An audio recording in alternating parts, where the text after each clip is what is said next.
Hello everyone and welcome back to the channel. Today I have the video of the 3 different reusable shopping bags that I promised. So the first is going to be the produce bag.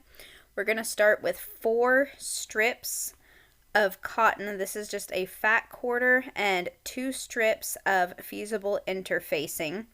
Now your interfacing, you'll just want to get the same weight as the fabric, which is the cotton, which is typically a medium weight. You're going to cut these strips to be 3 inches wide by 14.5 inches long. The next step is to go ahead and fuse that interfacing on to 2 of those cotton strips, And the way you do that with an iron is on the steam setting, and you put a pressing cloth over top. And your interfacing will have one side that has little like glue dots and then one side that's smooth. You put that onto the wrong side of that cotton with those glue dots facing down. And here I am just sewing the 2 cotton strips together, the one that had that interfacing on it and then the plain one, and you'll have 2 sets that are like that. And that is going to make the top part of your bag where the drawstring will be inserted.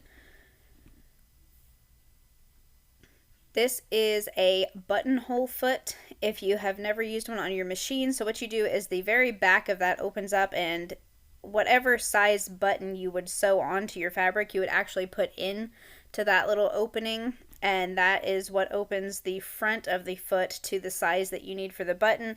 Since I'm not sewing a button, I just want the holes. I just opened it to how big of a buttonhole I think I will need.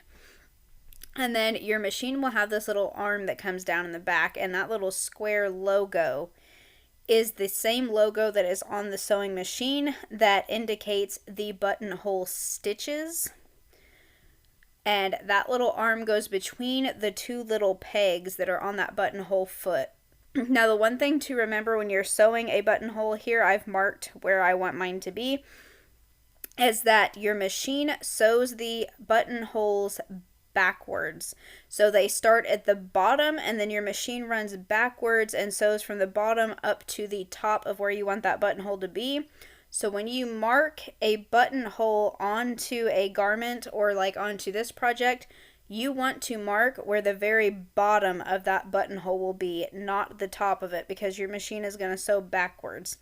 So then here you can see on my machine starting at 34 and running over are the buttonhole stitches. You want to select one of those on your machine itself. And what happens is you just hold down the foot pedal and the machine runs through a program which sews the entire buttonhole, and then whenever it is finished, it stops automatically, even if your foot is still pressing down on the pedal. So you're going to sew those 2 buttonholes. I'm going to go ahead and skip to where that is finished. And then once those buttonholes are sewn, all I did here was I put a 1/4 inch quilting foot on my machine just because it's easier to get a true 1/4 inch. And I just took those 2 sets of strips that we had and I'm just sewing them together now on the short sides. That way we have one continuous loop instead of 2 top strips.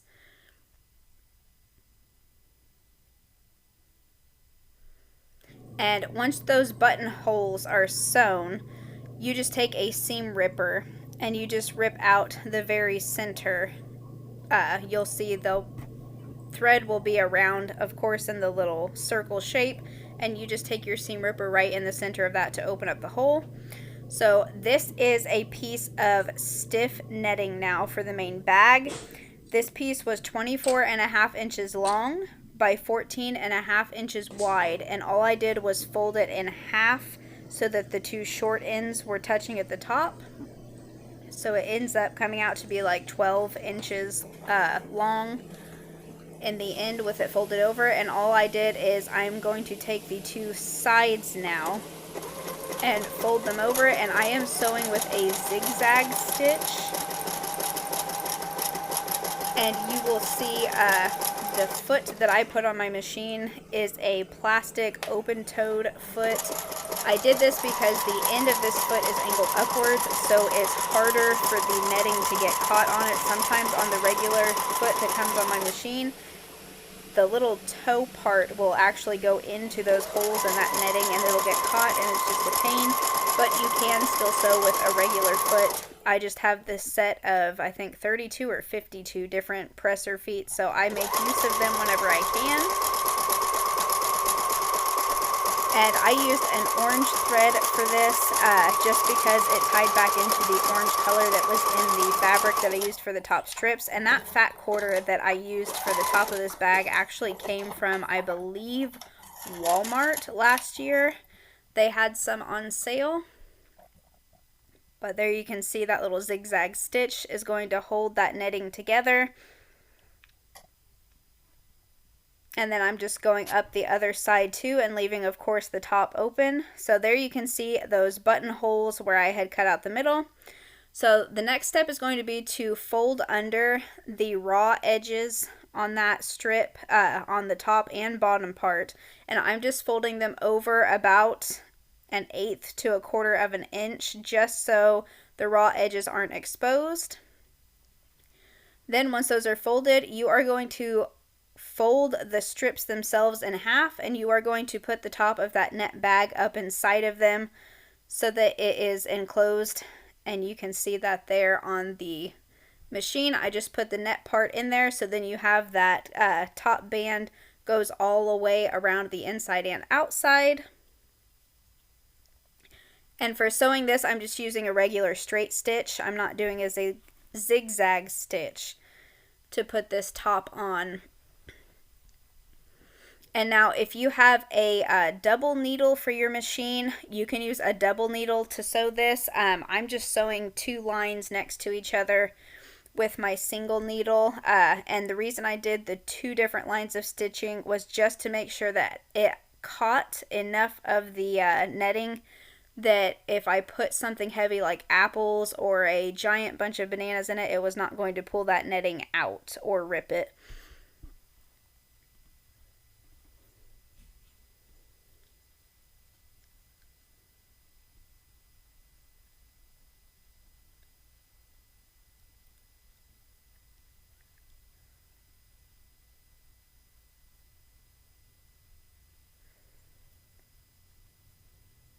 So that is the first line of stitching done.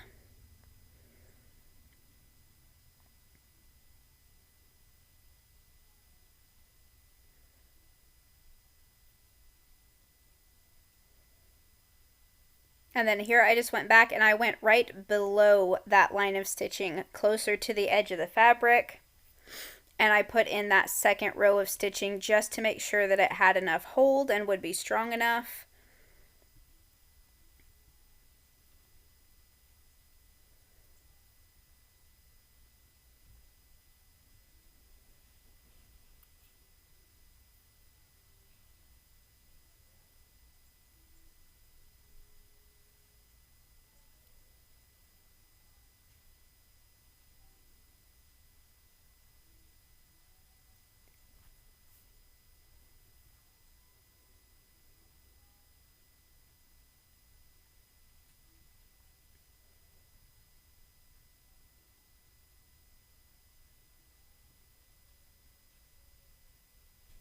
And there is both rows finished.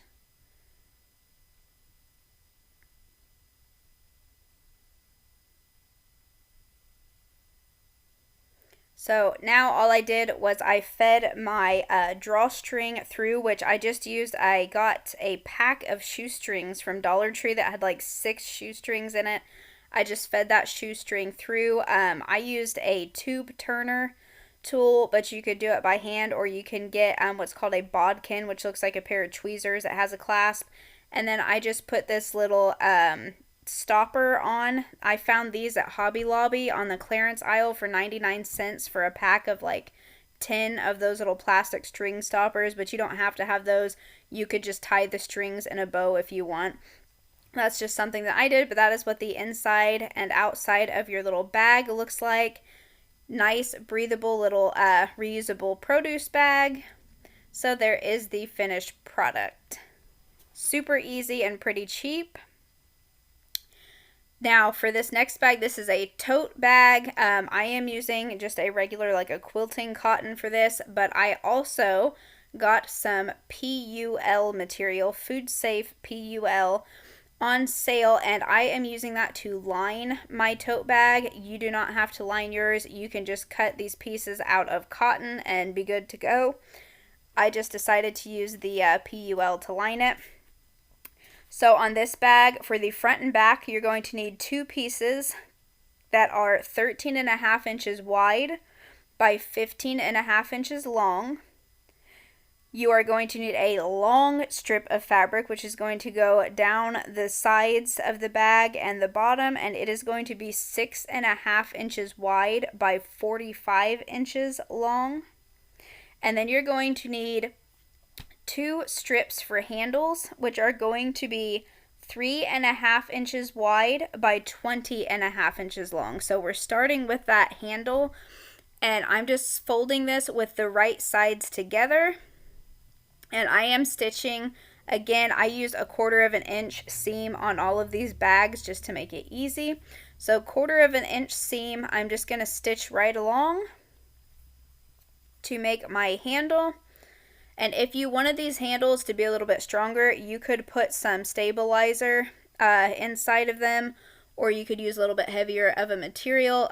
This kind of bag for me is just going to be used for carrying like boxes of cereal and bags of chips and things, so it doesn't have to be super strong.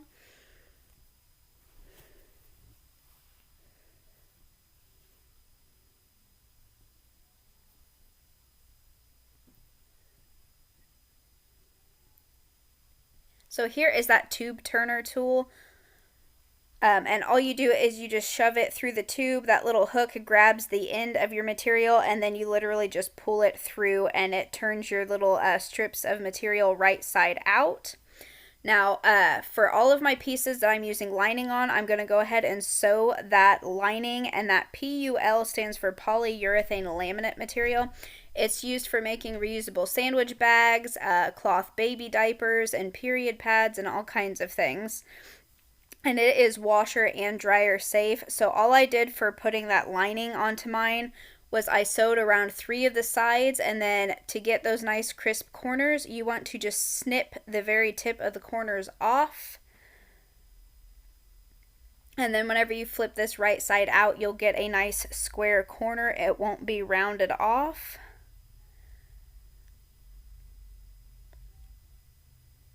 And like I said, the lining on this is completely optional. You could just sew all of the cotton pieces together and just have a plain cotton bag. I just like that this material makes it something that I could easily wipe out if something gets spilled in it. And after you put these right side out, you'll want to give them a quick press with the iron just to make them nice and clean and crisp and no wrinkles, so that whenever you sew all the pieces together, they lay nice and flat. So I did that to all of my pieces. And now that the linings have been put on, the next step is going to be to put the handles on. So you're just going to decide where you want your handle to sit on your bag. And then we are going to use what is more familiar on industrial made bags, which is going to be the stitch where it looks like a square with a crisscross in the middle. That gives it a really, really nice, strong hold. It keeps the handles from ripping off. And so what you're going to do is you're going to follow the strap itself across the top of the bag, then down the side, and then across the bottom of where the strap is. And then what you're going to do is once we come back up to that first corner where we started, we're going to end up turning this bag on a diagonal, and we're going to cut across, and you'll see that in a second. So this is cutting across the bottom of that strap. And then we are coming back up that fourth side to where we started. Now here is where you're going to turn that on the diagonal, and you're going to sew from one corner up top down to the opposite corner on that bottom right there.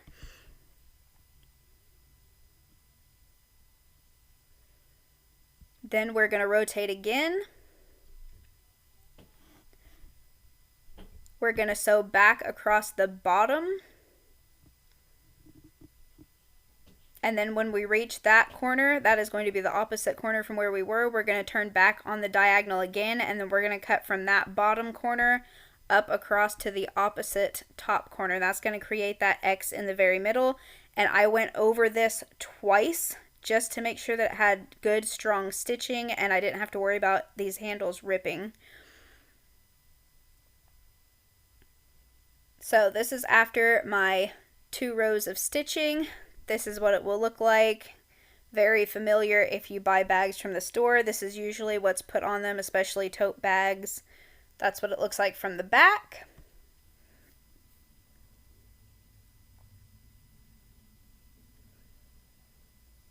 So the next step is to pin that long strip that is going to make the sides of the bag and the bottom. And so we're going to pin it to one side first.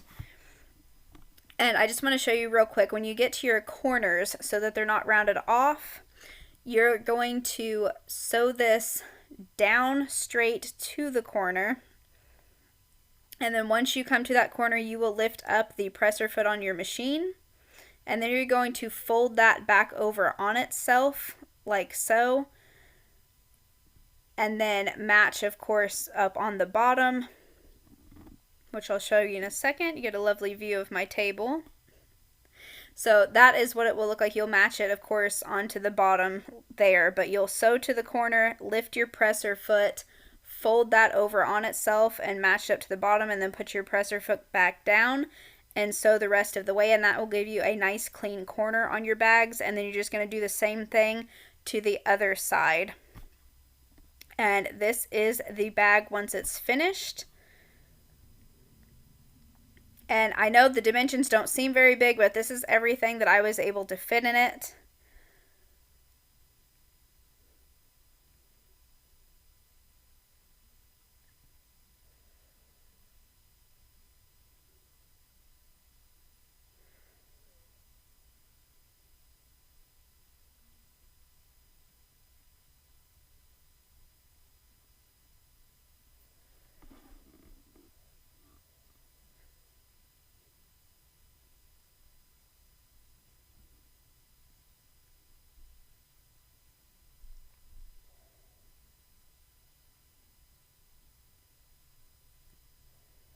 And then, of course, the inside can just be wiped out with a rag, but this bag is also safe to go in the washing machine and the dryer. The dryer will not hurt that PUL material at all if you use that.